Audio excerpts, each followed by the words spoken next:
Doop-a-doop-a-doop-a-doop. Doop-a-doop-a-doop.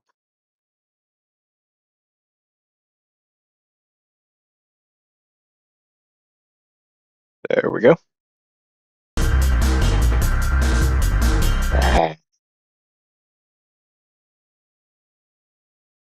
file.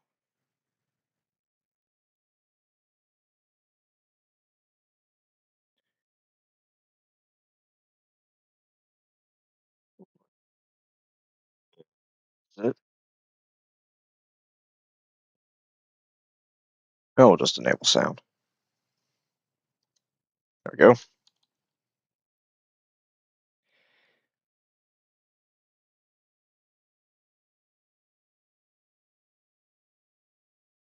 Well, it's me again, and today I'm going to be talking about Armored Core Generation 3 while I play Last Raven Portable.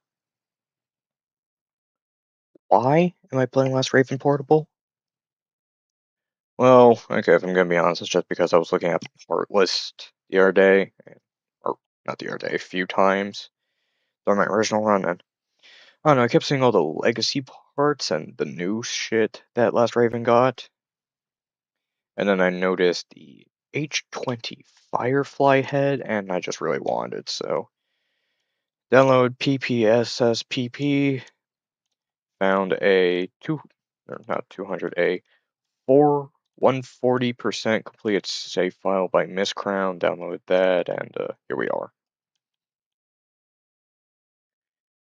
Now, why am I talking with you all today over Armored Core Generation 3 as a whole? And why am I doing it while I'm playing Last Raven Portable, no less? The answer is boredom. That's all it really is. I'm just bored out of my mind.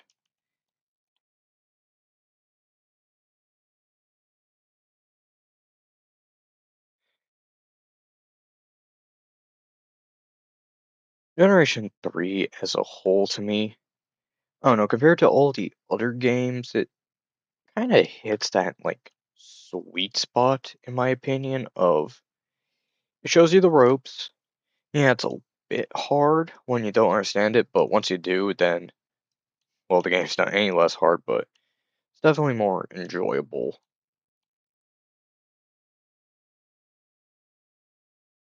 Like, how would I put it? And I guess we could start with the original, with Armored Core 3, which, as much as I love to slang on some footage, fuck you, you don't get footage.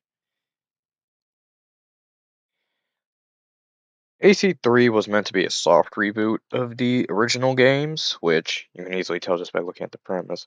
Oh, we're underground, we're ruled by an AI overlord. Help Ravens do jobs. It's basically just the exact same plot, except we actually get to see the effects of our actions at the end of the first game. Which, frankly, I am a little annoyed that AC2 takes place like fucking 100 years after the first game. Like, that's kind of why I like Silent Line. It shows you, oh hey, here's what happened immediately after you just beat the first game. Also, I really gotta rebind that speed up control, Jesus. But anyway, with the aesthetic that Generation 3 had gone for, it was, a bit more of a dark and grittier idea, I guess. I mean, not to say the original games weren't dark and gritty, like AC1 is fucking dark once you like look in the human flesh and shit, but at the same time, you're not really seeing much like what happens on the people side of anything. Like, you don't get to see what happens to like other ravens, how civilians are affected or anything. Like, your actions aren't really brought up in the original games. Armored Core 3 lets you know that your actions are going to affect a lot of people, and it isn't very subtle about that either. Which, frankly, I feel helps with the immersion because it lets you know that no matter what happens, you're fucking someone over, and doing that will have active consequences. With shit like the Union Bridge, or no, not the Union Bridge, the Kisaragi Bridge thing, where blow up this monorail for us, or oh no, the controller knew we were coming after us, so he's began shutting down vital systems for everyone. Like that's immersive. Or how in Nexus you get like a world report every time you do something, so it's like the game's telling you, by the way, you doing that has helped these guys, but it's fucking over those guys. Oh no, I like it when my games are immersive. It makes me actually feel like I have an effect. Especially like with how disconnected Nexus is from the rest of the games. Like I'm gonna be fuck it. I'm gonna be very critical of the shift from Generation 3 to 3.5. I don't really like how Nexus decides it wants to take place 50 years after the events of the original game because, well, come on. It, I don't know, makes everything you worked for in Silent Line and 3 as a whole just feel kind of pointless. Like, oh, you busted your ass off saving everyone from Layered? Oh, what's this? You went into the second one and got everyone out there too? Okay, great. We're not gonna tell you what happens at all when you hit Nexus. We're not gonna show you the events of what happened post Silent Line. We're not gonna show like was there actually anybody still alive in that second layer in the Silent Line? Like we're not gonna show you the technological advancements, the how the rest of Mirage's war with Crest played out, which okay, that one I can kind of live with because Mirage is still beefing with Crest and Nexus, and they do win, but you get the idea. Like, I do wish that was explored upon, but then again, maybe it was in some fucking Japan exclusive book or something, because they love doing that a lot. Cough, cough, Armored Core 4 and 4 answer. Cough, cough, Armored Core 5 and Verdict Day. But, but I digress. The games, for the most part, they display a story that's easy to follow, but is still impactful nonetheless. So, should I try play games with broken controller? Yeah, yes, this is live footage. My left stick is broken. It loves to just drift when I touch it, so damn it, I only touched it once. I'll just restart. Fuck this.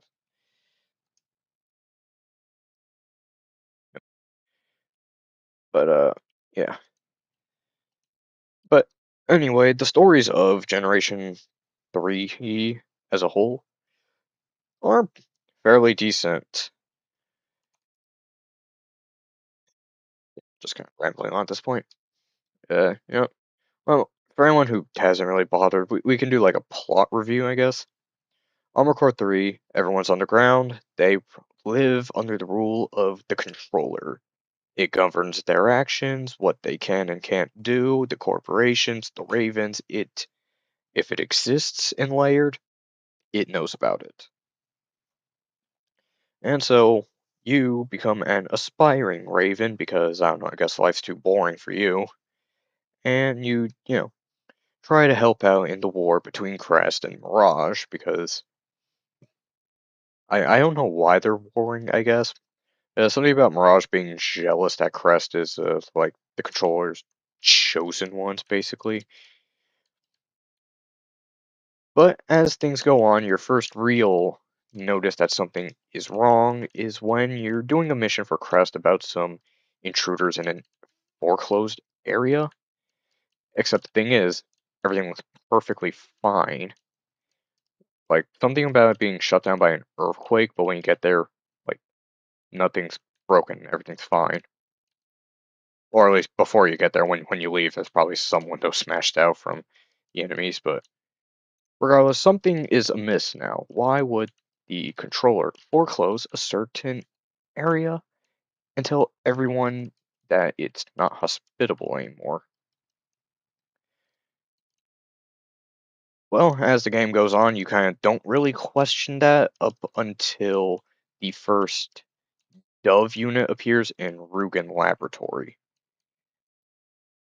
This is kind of a turning point because everyone's like, wait a minute, it's not a vortex controlled AC. Why is that here? And then upon looking into it, you eventually get a call from Union, or basically like I guess the overseer. I don't really know what they do. They just kind of show up for this game and then just never again. So I don't really know what their whole deal is. But anyway, so they tell you, oh yeah, hey cousin, this shit is fucked right now. Like you are being lied to. And then wacky hijinks ensue. You start on the side helping Union try to figure out what's going on. You break into multiple laboratories, multiple high secret facilities. At one point, Mirage even tries to kill you because they wanted to be the special boys under God, not Crest. Which is also why I never partnered with Mirage in any of these games. I fucking hate them. But eventually you do get your answers, where after a few raids on the corporations, you finally learn what the controller is, what's going on, and then it's revealed to you by everyone as this happens. Oh yeah, we knew the controller was fucked. We knew something was going down, but you see, who are we to piss off our AI overlord? Which at the same point valid, but like by this point in the game, it's begun like turning off all systems needed to keep humans alive. Like that is an active point they started making because I think things like the water and air vents start shutting down in specific districts. So like as much as I get not wanting to piss it off, we've kind of already gone a little too deep to back out now. Also, I fucking hate this guy.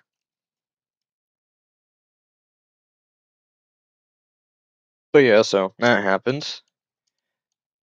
Then once you break into the facility to kill the controller, Crest just kind of radios in and it's like, you know what? Be our guest. Do whatever you think you're doing. At this point, we don't care. So you go in, smash up the controller, and turns out it has released surface access. Ooh. And now humanity's on surface. That's the plot of 3. Silent Line picks up like basically immediately where you left off, and yeah, it turns out letting everyone onto the surface wasn't exactly a great thing.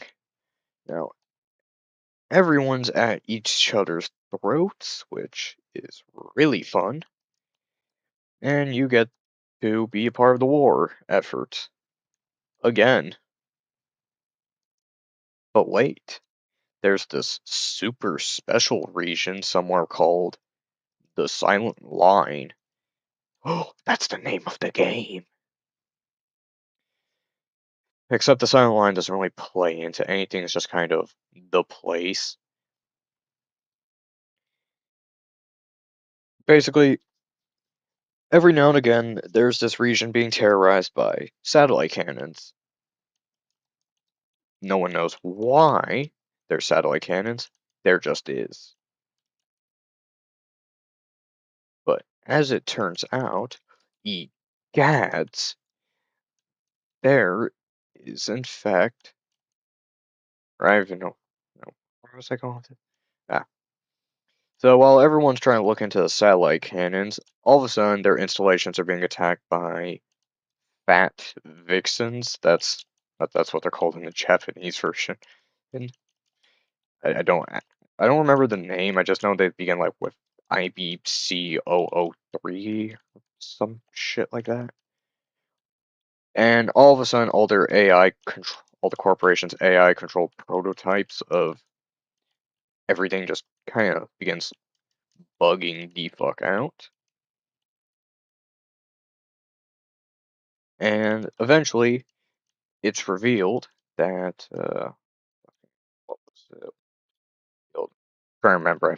I only played Silent Line like a month ago at most, and that was just to get the Edge back. But yes, along the way, you meet someone from the artificial intelligence office who is like, "Hmm, should we have really been left out of layered? Should we have left to begin with? Is this a good thing? Is it not?" Then afterwards, you finally discover the entrance to the next layered after disabling the satellite and entering the silent line. Finally, it's honestly kind of a boring sequence of events. Literally, nothing happens, and it turns out, oh my god, the AI tech woman who has been just kind of there the whole game is actually the silent line AI itself. What a twist! Anyways, you smash the AI, and haha, you have done Armored Core 3 all over again.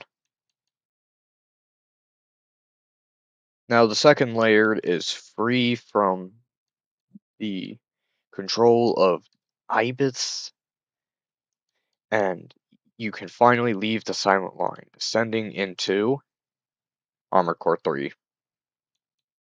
Or no, not Armored Core 3, Armored Core Nexus. And oh boy, Nexus. A game I don't ever want to fucking replay.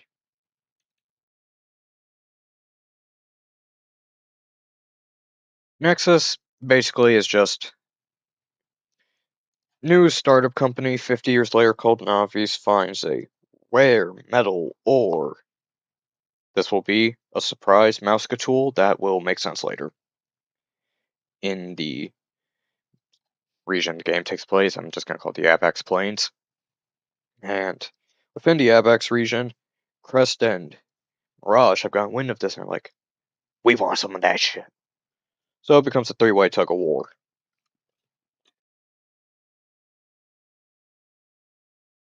As this tug of war goes on, corporate squabbles, more ravens, more everything.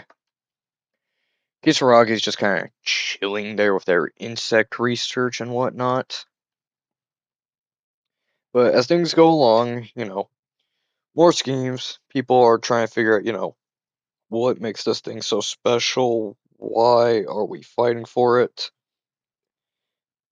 And on like a side plot, you have the Ravens arc, which replaces Global Cortex. Don't ask me what happened to Global Cortex. I don't know. I guess they just wanted Raven's Nest, but not.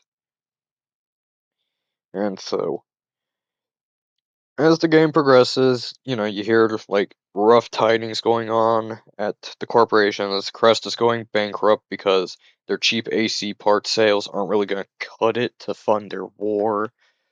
Uh, Raven's Arc goes through an entire paradigm shift because it turns out one of their head counselors was double dealing with Mirage, so they fired everybody and replaced them. And then there's the introduction of Evangel, who that entire subplot literally goes nowhere. It's just he's there, he's a new Raven, and then almost immediately after your second fight with him, he is kicked out of the Ravens arc because it's revealed he's been accepting illegal rewards from Crest directly. Because I guess the big no-no is that Ravens are supposed to be, intermediators. They're not supposed to belong to anyone, I guess. So he gets kicked out of the Ravens arc almost immediately, so we never see him again until Last Raven. And eventually, as time goes on, the GAE, who I'm just gonna call Gay, the Gay get involved and realize, hey, you know that metal? Turns out in one of the mines, it's connected to some really weird shit. We're gonna need you to investigate that. So you clear out one of the Mirage-controlled Navi's mines, and it's revealed, wait, those are explosives. What the hell are those doing here? And by explosives, I mean they're just giant flying suicide drones. Very fun.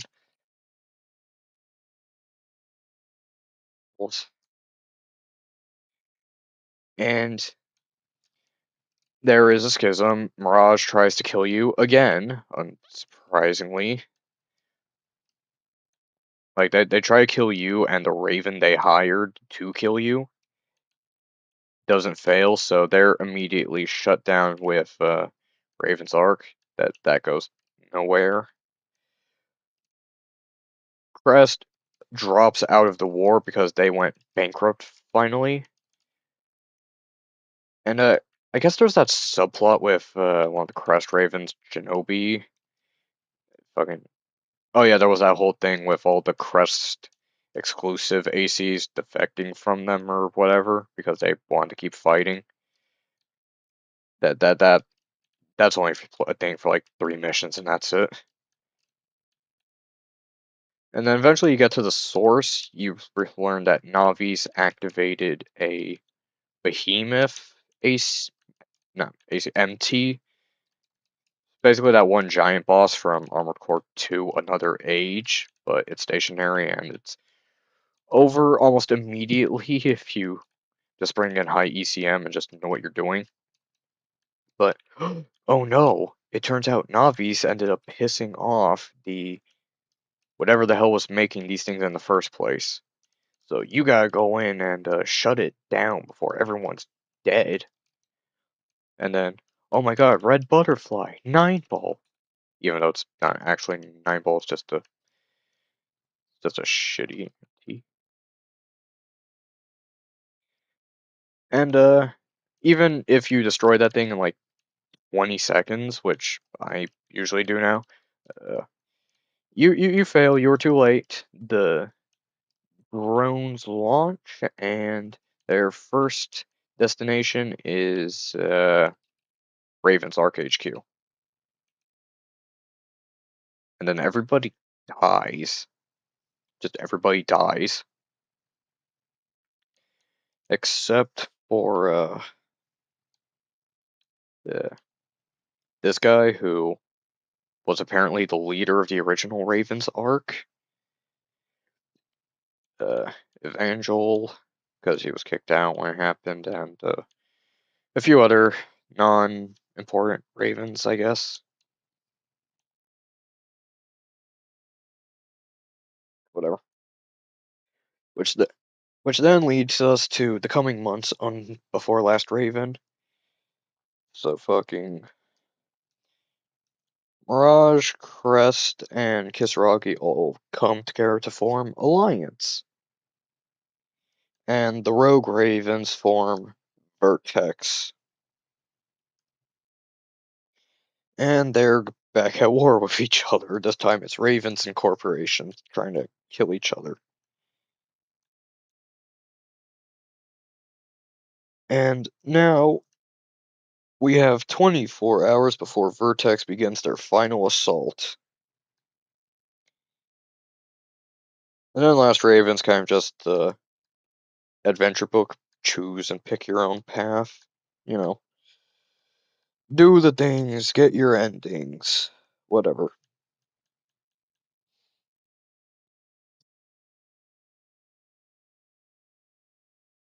So yeah, that's the general plot for these games. I mean, they're decent. Like I do like the intensity of Silent Line and Last Raven as a whole. It makes you feel like, something's going to happen if you don't do anything, which I kind of like. But beyond that, no, I feel like it's a good segue into just talking about the games. So as you can see, I'm here playing Last Raven because I'm gonna be honest, I actually like Last Raven a lot. It's arguably one of my favorite Gen 3 games next to Silent Line.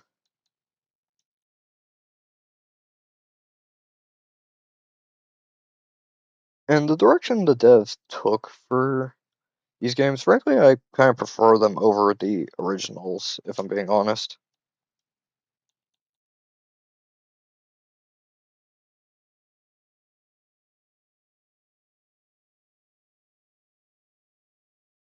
Like the gameplay, it's just Armored Core 2, but faster basically, but it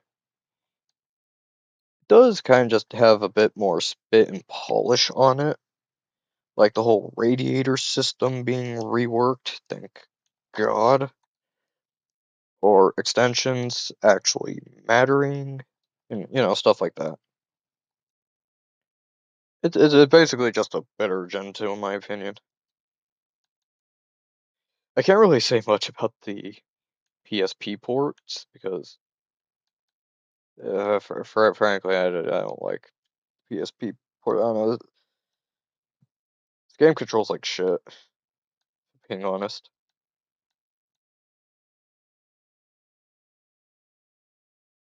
But anyway, another thing I also liked about these games were the aesthetic. I don't know. I feel like having the more blocky parts for like crest, and then having the angled but also smooth parts for Mirage. I feel like that helps contrast between each other as corporations. Crest is the militaristic one, bulky but practical, and Mirage is the experimental but reliable if you know how to use them.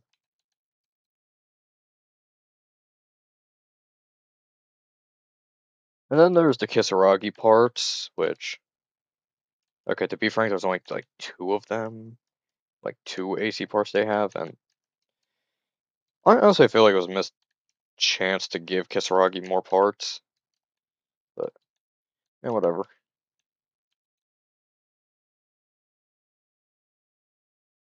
I will say at some points though, I don't know. To this day, I've never been the biggest fan of Nexus's change with the heat system and how boosting heats up your AC. Like, okay, I get the concept behind it, but at the same time though, why?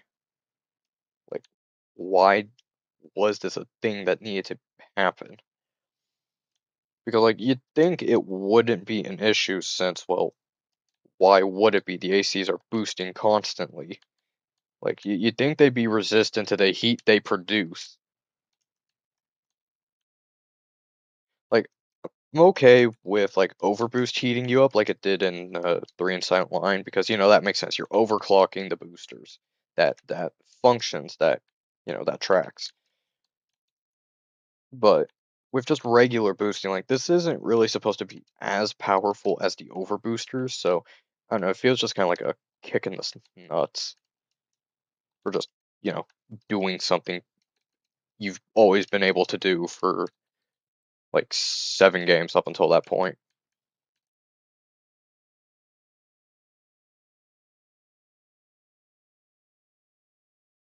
But I will say I do like the better extensions they put in. Like you have your anti-missile systems, you have your boosters for like quick directional movements, you've got your shields, your magazine enhancements, your energy resupplies. Like you've got a well line of shit just for whatever.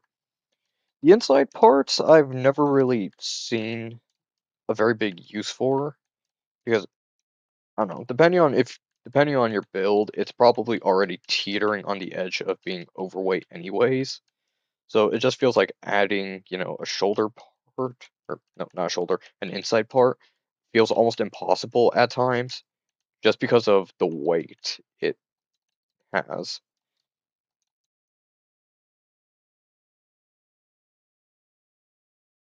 Not to mention, like, the AI in these games barely use inside parts as it is outside of the ones that occasionally bring ECMs. Like, those are basically the only ACs across all these games that actually use inside parts. So even the developers weren't very big, you know, fans of it.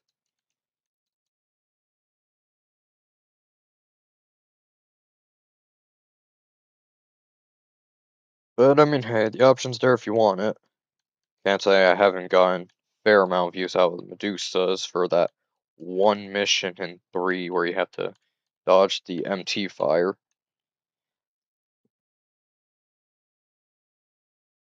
Another thing that ever so slightly irked me between Soundline Nexus was how they reworked the automatic weapons and heavy weapons in general. Like, I get the idea of making all automatic weapons like bursts, because they were more reliable damage-wise, so no one bothered using the semi-autos, even though they had higher damage.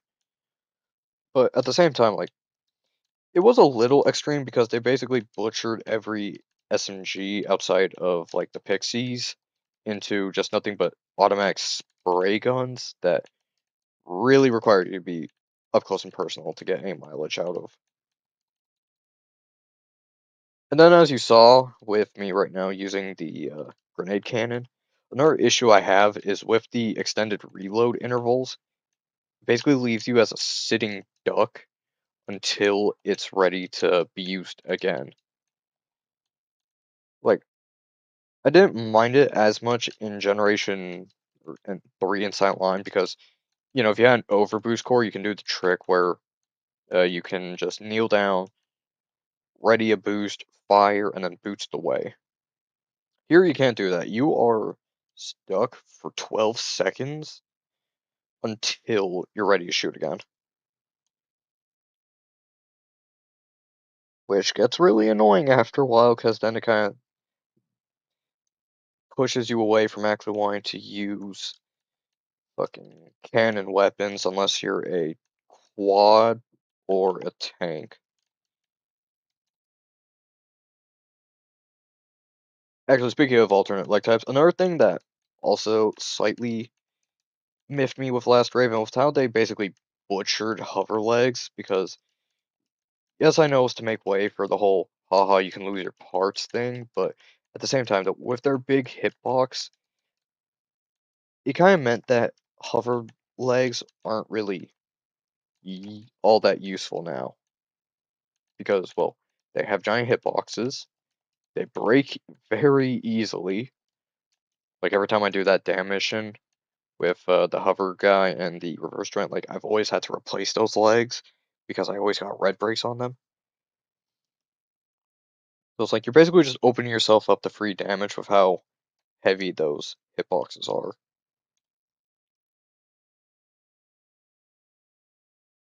Another thing that was also an issue was just the part break system in general for how inconsistent it is in this game. Like I've had people on Reddit when I was first like complaining about Nexus, like I've had people on Reddit tell me like, "Oh, if the part break system, oh, it's horrible. Don't you know? You could get your shit blasted instantly and lose all your weapons and whatnot." And I've kind of just learned that is not true. Like even with my glass cannon lightweight builds, god damn it, they've never been at risk of losing parts because I don't know, it doesn't really work as the devs intended. There isn't like a focused damage system that contributes in losing your parts. I don't know. I can count the amount of times I've had like I had my head shot off like on one hand. That is how unoften it actually happens.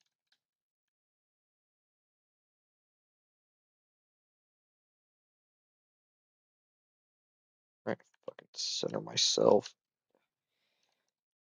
So, like, as great as the system could have been if it were implemented in a later generation, it just feels a little monotonous in this game because it doesn't actually contribute anything to combat because let's be honest, how many times have you actually broken off like an AC piece by piece?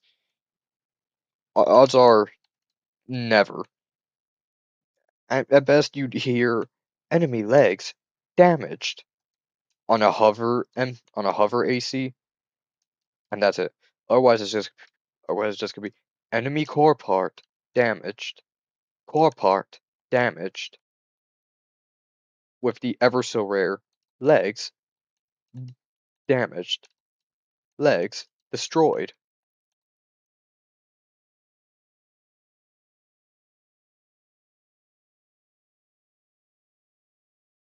And I'm not making that up either. Across my entire Last Raven playthrough, I think I've only ever had my core part damaged. Like, and I'm running a lightweight too, and I'm always strafing, so it would be really easy for the AI to shoot off my arms, but they never do. They always just end up hitting my core. Even with like the few heavyweights I did make, they've never broken either. So it's hard for me to be like, I don't know, I can't really give feedback on the system because it doesn't work fundamentally.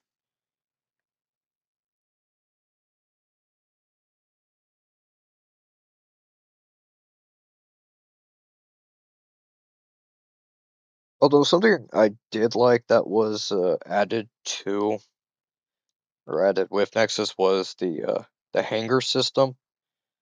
That much I will give it credit for. It was a good idea that was implemented.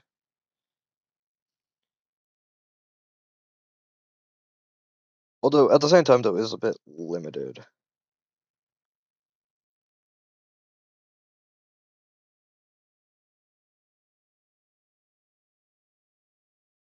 Which I do like its expansion of in 5 and for 6, which basically is just, hey, now you can hold two guns. That seemed like that's a example of a decent change. I do like Nexus for coming up with.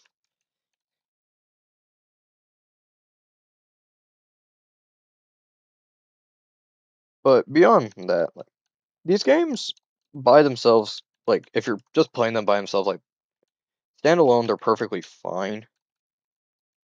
Although I will definitely say never play Last Raven fresh unless you're doing like a challenge run or something because, oh boy, doing this game fresh really limits your options on a first playthrough.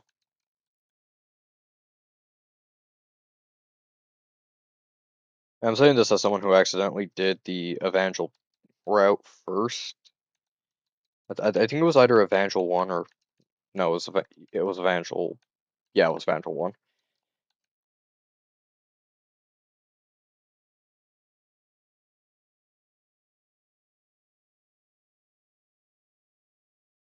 But yeah, doing this game with fully completed Nexus save file is definitely preferred than trying to fucking play it fresh. There's also the inclusion of, well, the VR arena and the legacy ACs you can fight. Now, I know the tile ACs in all the previous games have always been middling at. Who am I kidding?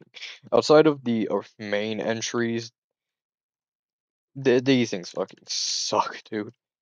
Like, this game does not do a good enough example of actually making them worthwhile to look at. Because even here, they're still just a mediocre showing of what they could do. Like, this is the AC from Silent. This is the Crest Assault type. It is still as pathetic as I thought it was. Because all it has is the Karasawa, an Exceed Orbit that's going to run out eventually, the starting laser blade, so no real damage there, and 2 back boosters that eat through your EN.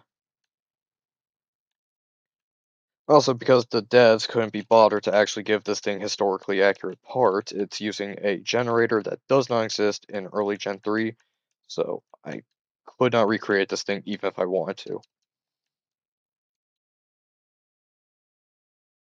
I just kept giving it the heavyweight generator and silent line just so it would have enough fuel to last walking 3 feet.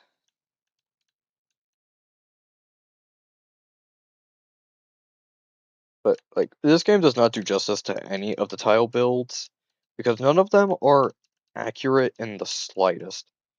It's all because the devs just wanted to keep giving us challenging ACs, but to them that just meant slapping OP Intensify on all of them, even though for some of them it wouldn't make sense. Like, you could fight the Onfong from Armored Core 1, which I will get to, uh, Jetter, and Jetter isn't supposed to have Cannon Walker. That was the entire point in the first game, was you just needed overweight to use him.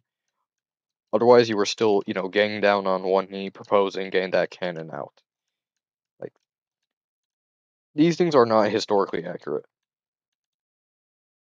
Like, and the thing is, like, they did do them accurate. Like, there was Annihilator. Or actually, no, Annihilator wasn't even accurate either. He had Cannon Walker too, even though he didn't in the intro.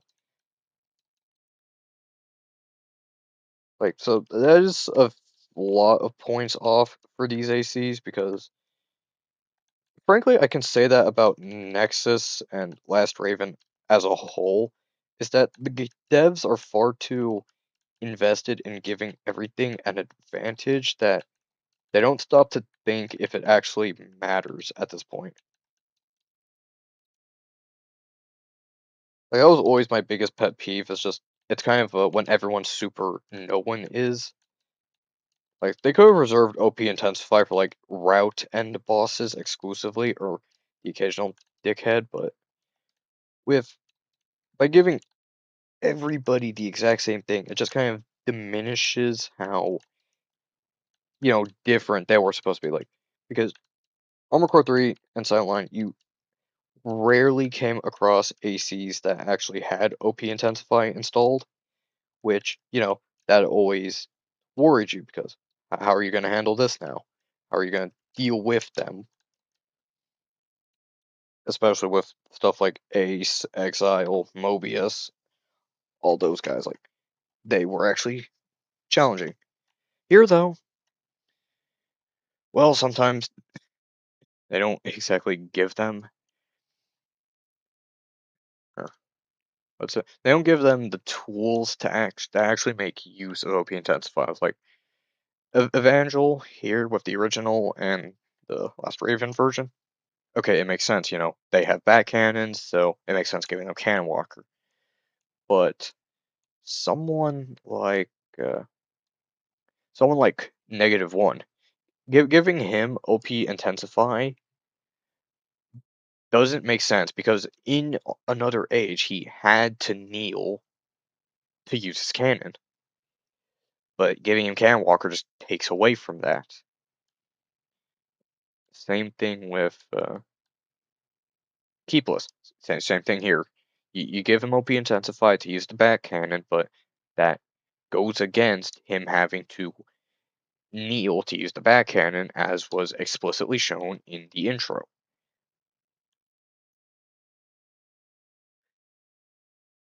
Also, Flip Flop here is just kind of an abomination. Like, they had the parts for him in this game. Like, this is the one game where you can actually fully recreate that model. Actually, Best Crown had it saved right here. So I don't understand why they couldn't just like make that slight change with the port.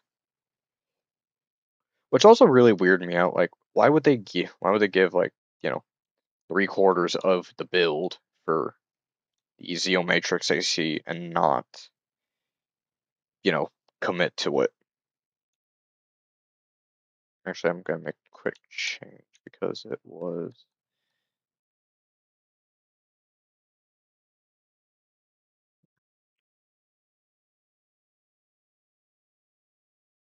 No, those are vertical launchers somewhere here.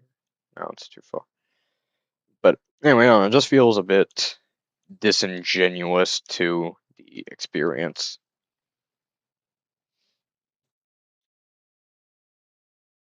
And then, while we're talking about these, let's talk about the bosses this game has to offer. We have Evangel, who, at the end of his route, he actually replaces his back cannons for a dual grenade cannon with a different booster for flying.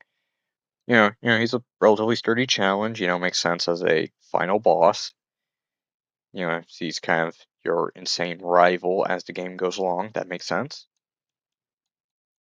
Uh, Jacko, I'm gonna be honest, this game does him insanely dirty. Like, I'm amazed they found a reason to keep him alive after Nexus because his boss fights are easily the most pathetic this series has to offer. The first time you fight him, there's during the Zenaida route in a desert, and that desert has an ECM fog, which makes it so he can't lock onto you.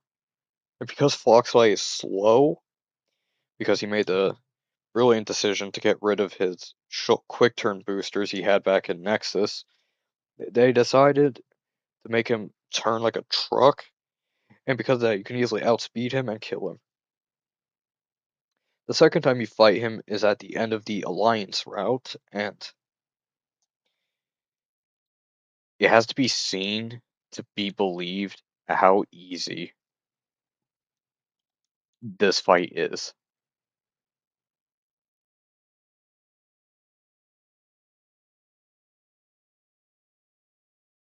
I just want you to see what masterpiece they thought Show is at the end of this route.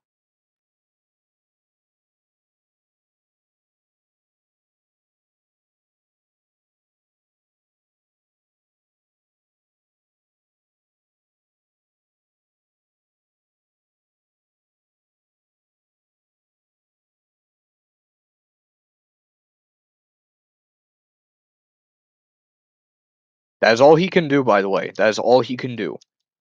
He can only overboost for a second.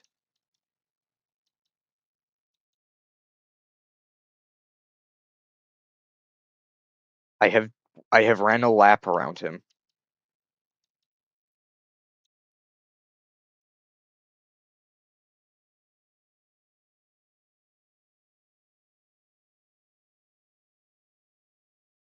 That was a pity hit because I wanted to get my laser blade in. That was a pity hit. This is pathetic. Like, I get, it's supposed to be a somber moment, I'm a Raven, I'm going to die. I already did what I set out to do by having her disable the ear nesting. Like, that much I get, but Jesus, you want me to believe this guy ran the Ravens arc back in Nexus? Well,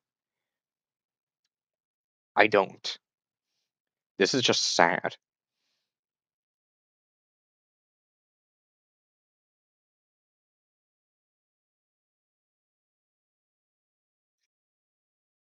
And then he just dies.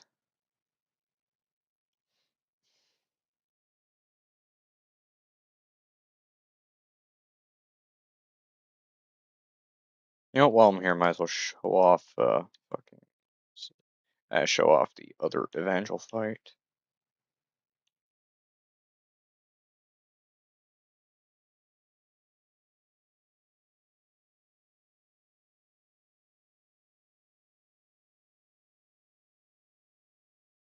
Uh,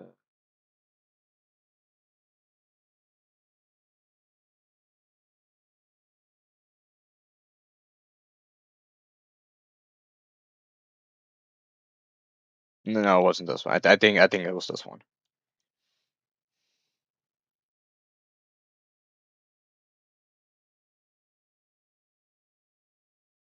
Okay, it was this one.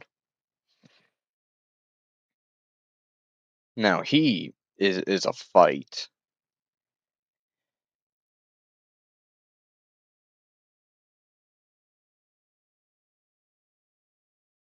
Frankly, I kind of like Evangel's character development as the game goes along. Like, he goes insane if you're doing, like, the Raven routes.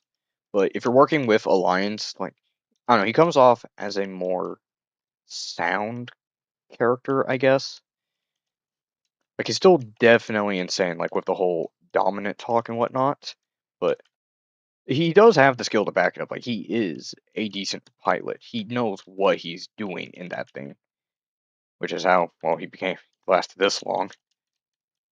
Like, he's not a absolute pushover, which is, what I kind of expect from Jacko. Like, if he's the old head of the Ravens arc, then I expected him to, have an amazing AC composition to, stay uncontested as the leader. But the thing is, like, when I did the free fights with Jacko back in Nexus, just to see what he could do, almost immediately every single fight started with him dropping just something. I don't know what it was, but I kept hearing like the noise where he drop, where you uh, eject something, and like that's not exactly a good look for you, buddy.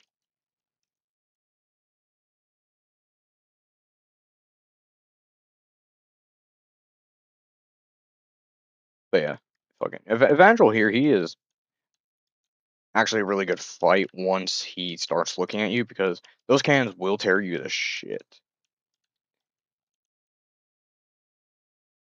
And I've always respected him as a Raven because yeah, he might be insane, might be a little whiner, but he can still kick your ass when he wants to.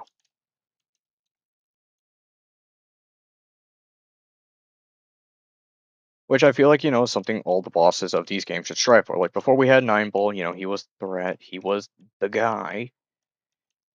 Then after that it was Leos Klein, but I'm gonna be honest, Leos did fuck all in AC2.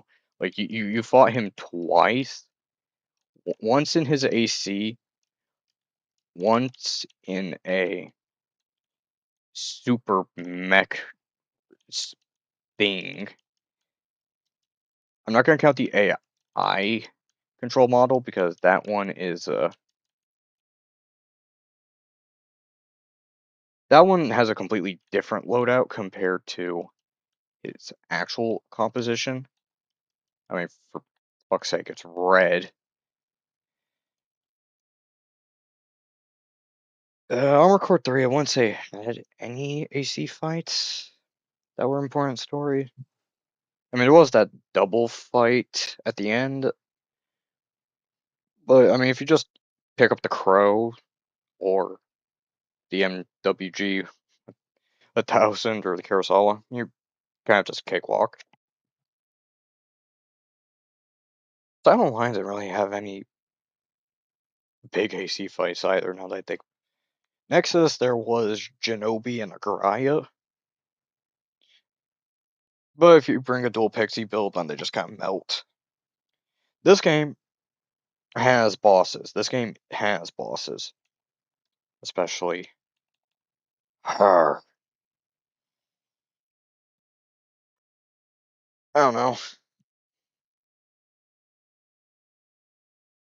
Oh, now I'm off to play Monster Hunter. I've been talking too long. Subscribe or not, I don't care. I'm gonna take a shit now. Toodles.